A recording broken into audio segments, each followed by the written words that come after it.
We have in today a Commodore 64. This one's come in for garbled screen output, and I don't believe it's the customer's original console, so it won't be too sentimental, because they mentioned they've just received it. And there's some unique ways we can diagnose the Commodores. We can use the visual output on screen and diagnostics ROMs to rapidly find the problem, so it shouldn't take us long to figure out where the problem is. Let's take a quick look. So this is the Commodore 64. It had multiple versions, and this is one of the original versions. We power it from a dedicated unique power supply. We've got a adapter here for composite output. Now we can just turn on and see what we get. And there you go, you've got some garbled graphics. Then we can take it one step further and insert a diagnostics ROM. And this, if you do the full setup, can tell you pretty much which chip inside is going to be faulty, unless the fault is the CPU itself, the MOS 6510 I believe it is, or the VIC chip. So let's just insert this. On the back here is where you can insert cartridges for games or RAM expansions. So we insert the diagnostics ROM there, set it to diagnostics set 1, and then turn on. And we get exactly the same. So already I'd know this is likely going to be the VIC or the CPU because the diagnostics ROM isn't doing anything. An awesome guide for the Commodore 64s is this Pictorial C64 website.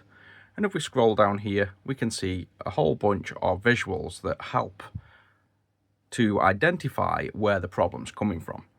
So it's not always perfect, but in this case, it's a super fast way to do some quick diagnostics. So you can see here, if it's the MPU, we get screens similar to this, which I'd say aren't identical.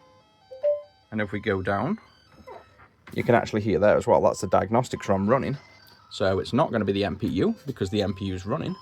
It's definitely going to be the VIC. So let's just turn him off a minute. And if we scroll down to where the VIC chip is, here we go. And then let's look for something similar, because we should see something very similar to what we've got. I'd say probably this one.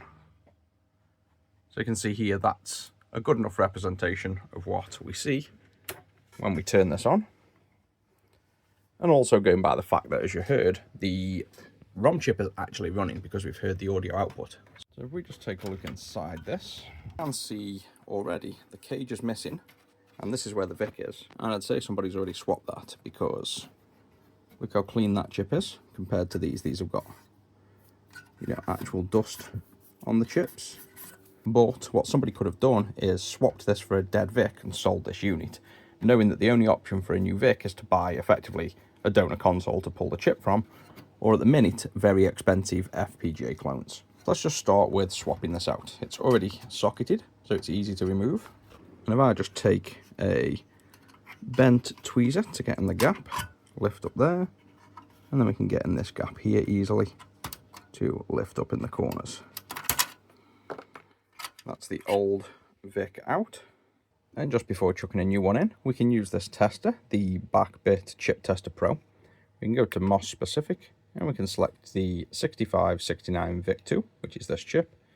And if we go into that and press test, we'll see if this actually detects if it's working or not. I've noticed this tester doesn't always work and gives false positives, either failing when it's good or saying good when it's failed. And that says it's passed, so according to this, it's not going to be the VIC. I keep a fully working Commodore 64, which if I open up, I can just nick my VIC2 from here, and with that one out, and in the customer's console, there you go, you can see it now boots. So let's double check it wasn't just socket creep or an issue with connection, and let's put the customers back in, and also my chip back in the tester. So we'll put the customer's original back in here, and let's put mine in the tester. This one tests okay as well, which we know is working. And the question is now, does the customer's VIC actually work? No, so it is a faulty VIC chip, and this tester doesn't give reliable results on the VICs. So I'll reach out to them, see if they want this dead chip to do more tests on, so it can actually successfully fail. And I'll let the customer know, VIC chips from donors, we have donors, and they're about £25 to £30 for the chip, because we try to make use of all the other chips on Commodores to keep the cost down.